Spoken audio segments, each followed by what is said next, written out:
Your mom just married the king. Congratulations, you now live in a castle, and roughly 400 people would love to see you disappear. Because here's the thing nobody warns you about. You didn't marry into royalty. She did. You just got dragged along for the ride. And in a palace, that difference matters more than anything else. You've got a title, a room the size of your old house, tutors, guards, silk, everything.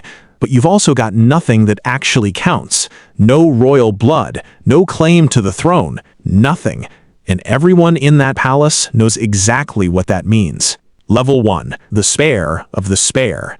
You're maybe 9 years old the first time you sit at the royal table. The king has real sons, blood sons, heirs. And then there's you, the extra chair nobody asked for. Servants don't know whether to bow or just walk past you. Nobles smile at your face and forget your name by dessert. There's one rule everyone in this castle knows, and nobody says out loud. You're the spare of the spare. And that should feel awful. It kind of does. But here's the twist you don't see coming yet. Being invisible in a palace full of people obsessed with power, that might be the safest seat in the room. Level 2, learning the game.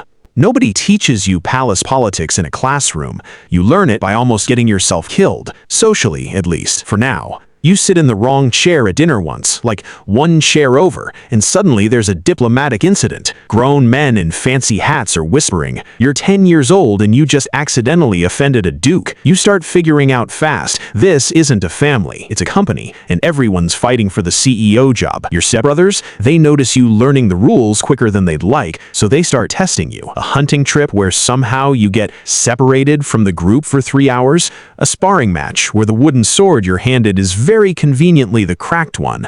Whispers start floating around the castle that you're ambitious, that you want the throne, that you can't be trusted.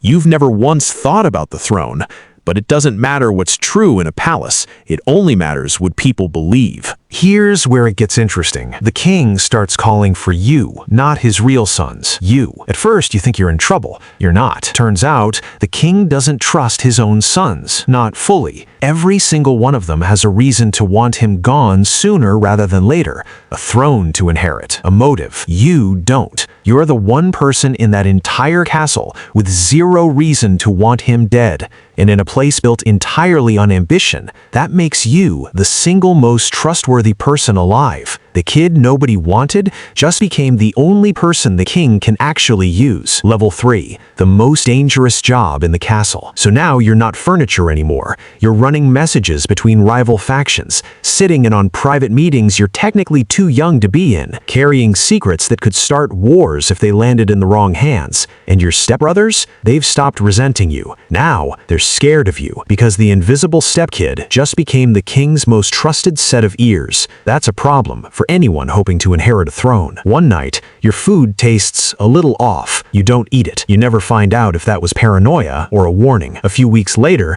a letter surfaces, supposedly written by you, hinting at treason. You've never seen it before in your life. That's when it really hits you. Being unwanted wasn't a weakness this whole time. It was armor. Level 4, the succession crisis. Years pass. The king gets sick, really sick, and suddenly the entire kingdom has a massive problem because none of his real sons are fit to sit on that throne. One's a coward who folds under pressure, one's hated by every noble house in the realm, one already got caught scheming behind his father's back. The court needs someone the guards trust, the people trust, someone with no blood-hungry agenda, and there's only one name on everyone's lips. Yours. The kid who was never supposed to matter. The extra chair at the table. The one everyone spent years trying to push out the door. You spent your entire childhood being told you'd never be king. Turns out, that's exactly why you are one. So yeah, maybe next time somebody tells you you don't belong in the room, stick around anyway. You never know when unwanted turns into unstoppable.